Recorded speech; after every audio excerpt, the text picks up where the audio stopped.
Hey guys, Static here, and in today's dungeon guide we're going to be covering Veteran Hard Mode Wayrest Sewers 2. Let's get right into some of the mobs in this dungeon. There's range, there's melee, no big deal, but these ghosts on the other hand, they can summon apparitions and send them through the group, and they fear everyone. So if you can help it, burn down these ghosts, as when you get multiples in a group, it can actually be pretty annoying when you just keep getting CC'd back to back. So burn them down if you can. Another notable enemy in these mobs are these giant skeletons.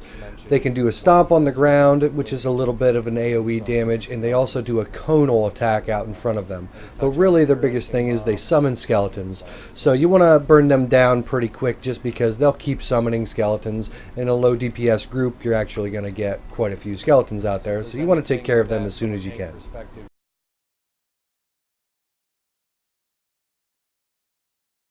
Our first boss is Malubeth, who is activated by smashing the altars on either side, which at a later time during a mechanic where the boss will lift up a random member of the group, you'll have to smash again to get out of that mechanic.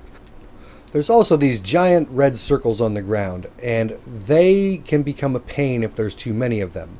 So the next mechanic is she picks me up off the ground, and pre-assigned members run to their designated altars and smash them to get me out of it. So you want to be quick on that, as it does drain your life and the healer eventually will not be able to keep up with it. Other than that, just watch out for these red circles. Positioning is key, and keep in mind that at any moment you may have to run for your assigned altar.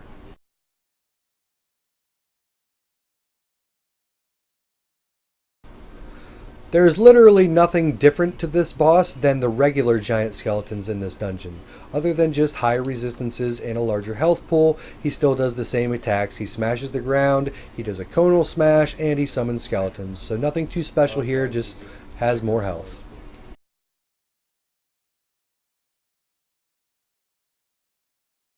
This boss does a heavy attack, a stationary spin attack, and a fear. Now the fear will actually spread fire, as you see here. If you break it immediately, you'll only get one plot of fire, whereas if you do not break that fear immediately, you're going to start spreading fire everywhere you go while you're feared. So it's important to break it very quickly. Another notable thing to mention is that if you stay ranged on this boss, whether you're a damage dealer or a healer, you'll never get feared. Wiko here stays at range, heals us from range, and she never gets feared once, never spreads any fire, so it's a lot easier to deal with. So keep that in mind, and if you can stay at range, go ahead and do that.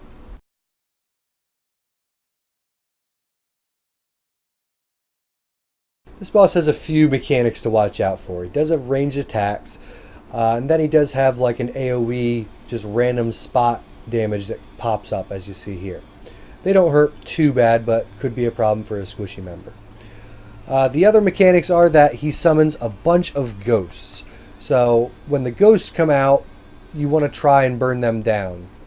Eventually the boss is going to teleport.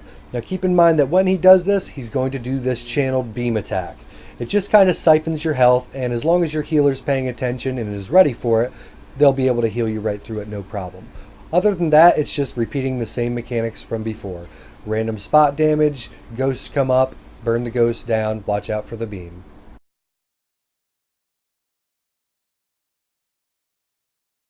This boss only has one real mechanic that's notable, and that is when it backs up, it's about to throw out ghosts, and not only does it fear you, but if it hits you, it actually does a lot of damage.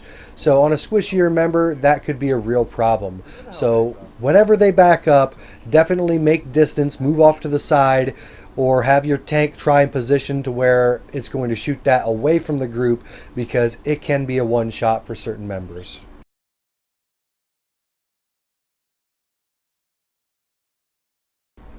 Here we are on the last boss.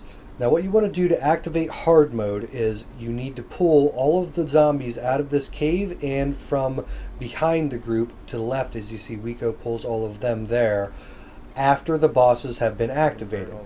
The reason being is because you need to kill 15 zombies during the fight of the bosses in order to get 2 keys from hard mode for the pledge.